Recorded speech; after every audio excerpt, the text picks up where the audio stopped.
नमस्कार, मैं योगेश राणा। उत्तराखंड में बीजेपी ने 3 लोकसभा सीटों पर टिकट फाइनल कर दी है और बाकी जो 2 सीटें बची है उन पर भी करीब करीब तय ही है कि किन को टिकट दिया जाना है। नाम करीब करीब फाइनल है, लेकिन इसके विपरीत उत्तराखंड कांग्रेस में सन्नाटा पसरा हुआ है। मैं रोज जब अपने ऑफिस में जाता हूं देहरादून में, तो रास्ते में कांग्रेस का प्रदेश कार्यालय पड़ता है। कभी कभार ही ऐसा होता है जब वहां पर बहुत अधिक चहल पहल दिखती हो।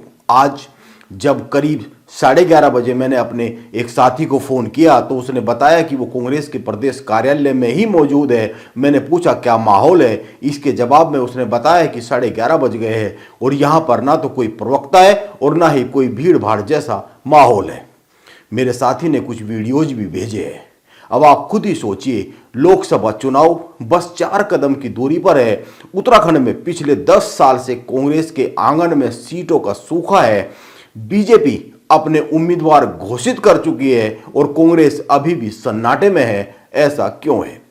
और यह हाल तो उस राज्य में है जिसको लेकर कांग्रेस के नेता खुद ही कहते हैं कि उत्तराखंड के पर्वतीय हिस्सों में गांव-गांव तक कांग्रेस की जड़ें फैली हुई है। अभी 2 दिन पहले कर्ण मेहरा ने अपने सोशल मीडिया पेज पर एक वीडियो शेयर किया है। इसमें वो कह रहे हैं कि मैं अपनी कुर्सी घर से लेकर नहीं आया हूं। वो कह रहे हैं, मैं फिर कहता हूं कि चुनाव लड़ने के लिए कहेंगे तो अध्यक्ष पद पर रहते हुए भी चुनाव लड़ूंगा, और अगर कहेंगे कि अध्यक्ष पद छोड़कर चुनाव लड़ना है तो भी मैं चुनाव लड़ सकता हूं। के प्रदेश अध्यक्ष की कुर्सी बचाने की कोशिश? मेरे को कोई चीज़ बचाने की कोशिश नहीं। मैं घर से लेके नहीं आया सर कुर्सी।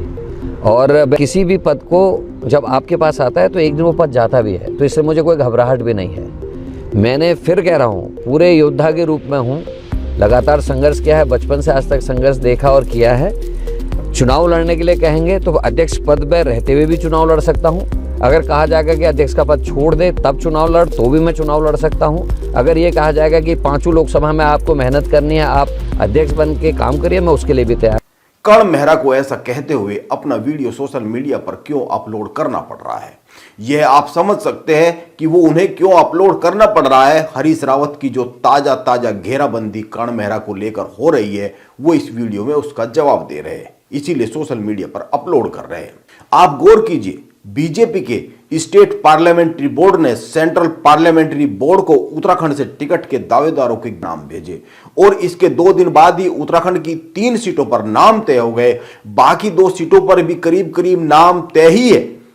बीजेपी इन 55 नामों को मीडिया में उजागर करती है, जबकि पहले से तय था ही कि किस सीट पर किसको टिकट दिया जाना है। लेकिन इसके बाद भी माहौल बनाने के लिए 55 नाम मीडिया में उजागर किए जाते हैं।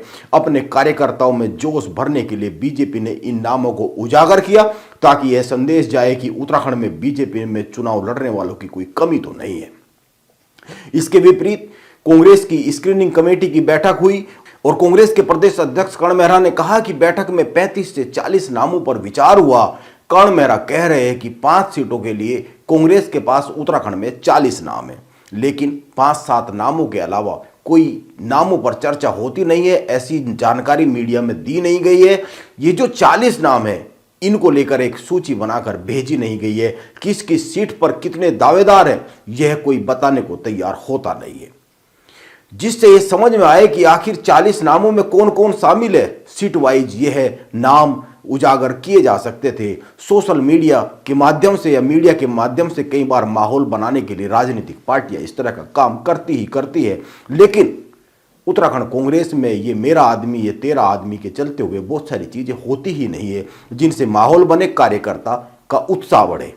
बीजेपी हर आयोजन को इवेंट बना देती है, लेकिन कांग्रेस सन्नाटे में है। कांग्रेस में चुनाव कौन लड़ना चाहता है, इसकी चर्चा कम, कौन चुनाव नहीं लड़ना चाहता है और कौन किसको चुनाव लड़ने से रोक देना चाहता है, इसकी चर्चा अधिक हो रही है। आप हरीश रावत और कर्ण मेहरा, गणेश गोदियाल और मनीष खंडूरी, प्रीतम सिंह और कर्ण मेहरा के बीच चल रही कोल्ड वॉर को देख सकते हैं। इनके बीच में जो ये शीत युद्ध चल रहा है, यह कोई आज ही नहीं चल रहा है, यह हमेशा करीब करीब चलता ही रहता है। यशपाल आर्य ने चुनाव लड़ने से इनकार कर ही दिया है, आप इस पर भी ध्यान दे सकते हैं। आप कुछ आंकड़ों पर गौर कर लीजिए। 2019 के लोकसभा चुनाव में उत्तराखंड में बीजेपी के 5 उम्मीदवारों ने अपने प्रतिद्वंदियों को 2.33 से लेकर 3.39 लाख वोट के अंतर से हराया था। यह बहुत बड़ी जीत थी।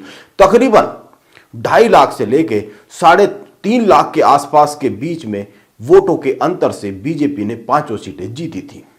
बीजेपी में की यह एक बड़ी जीत थी। उत्तराखंड में कांग्रेस की जड़ें मजबूत मानी जाती है, लेकिन 10 साल से यहां पर एक जीत के लिए कांग्रेस तरस रही है। लोकसभा के चुनाव में 2014 के लोकसभा चुनाव में बीजेपी को उत्तराखंड में 55% से अधिक वोट मिले थे, जबकि कांग्रेस को 34% वोट प्राप्त हुए थे।